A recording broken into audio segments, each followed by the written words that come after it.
teman-teman, bertemu lagi hari ini bersama saya di Aris Kita di Dialog. Dan hari ini saya mendapatkan kesempatan yang luar biasa karena kalau kita tahu ada yang bilang bahwa di balik keberhasilan seorang anak ada perjuangan orang tua. Maka dari itu hari ini saya akan menyajikan kisah nyata dari orang tua dan anak yang berhasil orang tua yang berhasil membawa anaknya ke dalam kesuksesan. Hari ini saya sudah bersama Bapak Yakobus, Ibu Margareta, dan Bapak Ray. Selamat siang, Bapak, selamat Ibu. siang. Selamat siang, senang sekali.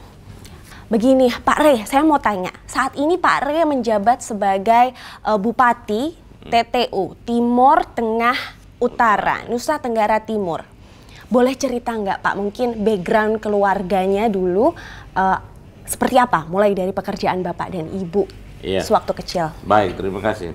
Ini memang untuk kepada teman-teman semua dan semua yang akan menyaksikan ini.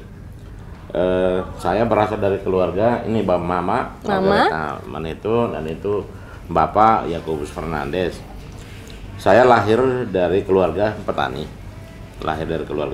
Dan kami dilahirkan 8 bersaudara. 8 bersaudara. 8 bersaudara. Tapi 4-nya sudah pulang, sudah meninggal. Oke. Meninggal di saat lahir baru berusia 3 sampai 4 bulan meninggal. Bapak itu berarti kakak-kakaknya Pak Ray? Kakak-kakaknya saya. Iya, oke.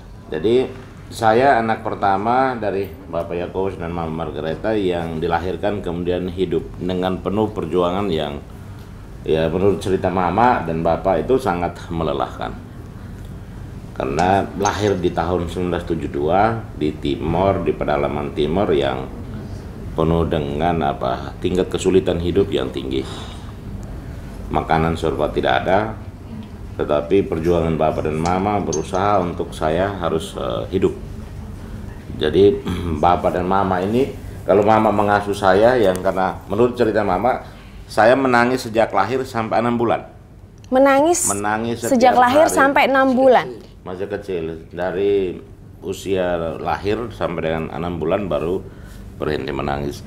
Saya tanya kenapa menangis, Mama dan Bapak tidak menjelaskannya kenapa menangis. Tapi yang saya setelah sekolah kemudian kita tahu ternyata itu tingkat kesulitan hidup yang luar biasa. Oke, baik. Ya. Pak Ray, saya mau tanya mungkin dengan Mama dan Bapak, kira-kira apa sih hal yang diajarkan kepada anak-anaknya, termasuk Pak Ray, hingga sampai sekarang bisa menjadi sosok berhasil? Nilai-nilai apa yang Mama dan Bapak ajarkan? Ibu natu enak selama himihuin kay mo ka uel ini himinuin na kaysa. Ya, ay minuin na sinuhin mi pun mi sekolah tampoy tamiu plele hiton le sen laku en haislen tiat at iu peta sa utam loit hemi sekolah. Dan ini mengajarkan tentang bagaimana kita memotivasi anak untuk bisa bekerja. Tapi untuk bekerja harus sekolah. Betul. Harus sekolah. Dan kemudian menanamkan soal makan dari kebun sendiri, makan dari keringat sendiri, makan dari usaha sendiri. Tidak boleh mengambil yang bukan milik itu. Itu yang ditanamkan orang tua. Boleh tanya lagi nggak Pak? Pernah nggak Bapak dan Mama bermimpi gitu, punya anak jadi bupati? Itu pernah terbersit nggak dalam angan mereka? Naging pernah mineop kahit mihuin kahit wakat hamek bupati kahit Tidak pernah. Mi sekolah bema iya toben lo mi naitini bupati, naitini bupati. Memang tidak pernah membayangkan sebelumnya untuk hanya menyiapkan memotivasi anak untuk ke sekolah, tapi kemudian tidak ada rencana untuk kemudian jadi bupati. Hanya Mama bilang bahwa setelah ini kan rakyat memberi kepercayaan kepada saya sehingga dipilih menjadi bupati. Baik, berarti tidak pernah ada rencana, yang penting anak sekolah aja. Mau menjadi apa, tidak pernah ada rencana. Apalagi jadi bupati tidak pernah ada di mimpi Bapak dan Mama. Tidak ada dalam mimpi Bapak Mama, dan di dalam diri saya juga tidak ada mimpi Nah, itu. saya mau tanya, Pak Ray itu apa cita-citanya waktu kecil, Pak Ray? Cita-cita saya ini kan sebenarnya kan mau beternak. Oh ya, beternak. Tapi kan masih SD kelas 3, 4, itu kan kami tunggang kuda menjemput bupati. di tahun 83-84. Pare, Saya. tahun 83-84 tunggang kuda Menjemput jemput bupati. Iya. Oke. Menjemput bupati, jadi pada saat kunjungan bupati ke desa kita oleh tetua dan orang tua minta saya untuk menunggang kuda beberapa anak tentu kita iring menjemput bupati ke kampung. Yang membuat saya kemudian bertanya-tanya masih kecil itu dan ngomong sama teman-teman itu adalah pada saat setelah bupati masuk ke kantor desa, mobil kan diparkir. Ya. Semua orang kan tidak boleh dekat ke mobil. Tidak boleh. Boleh dekat. Kita mau dekat mau pegang aja kan kita berpindah kecil di kampung menganggap mobil ini kan suatu apa benda yang luar biasa kan. Betul. Terus datang kan Pol PP-nya kejar usir pakai kayu. Nah, terus saya bilang sama teman-teman ini mobil ini suatu saat saya naik ini. Bapak sempat menyebutkan statement itu. Ya, bilang sama apa teman-teman saya waktu saya angkatan sekolah yang kebetulan kami nunggang kuda sama-sama kemudian menari menjemput Bapak Bupati. Bupatinya. Saya bilang mobil ini suatu saat saya akan naik. Semua bilang ganggu saya tapi ganggu dalam bahasa Dawan. Yu jangan mimpi dong. Jangan mimpi lah Jangan mimpi gitu ya. Gitu kan. Percaya bahwa ucapan ternyata menjadi doa ya Pare. Ya dan itu kemudian memotivasi saya untuk belajar dari SD, SMP, sampai SMA sampai dengan kuliah belajar dan bisa memahami semua pelajaran dan itu ya puji Tuhan juga dalam SD dari kelas 1 sampai dengan kelas 6 bisa menjadi juara umum. Kemudian di SMP itu ya antara 3 besar. Oh ya. Ya 3 besar, di SMA juga demikian. Lancar, diberikan kelancaran. Yang tidak lancarnya pada saat kuliahnya. Kenapa Pare? Kenapa nggak lancar Pare? Kenapa nih Mama? Ya tidak lancar yang pertama. Ini keadaan orang tua saya. Ini kan kita harus tinggalkan mereka dari TTO datang kuliahnya di Kupang. Iya. Di Undana.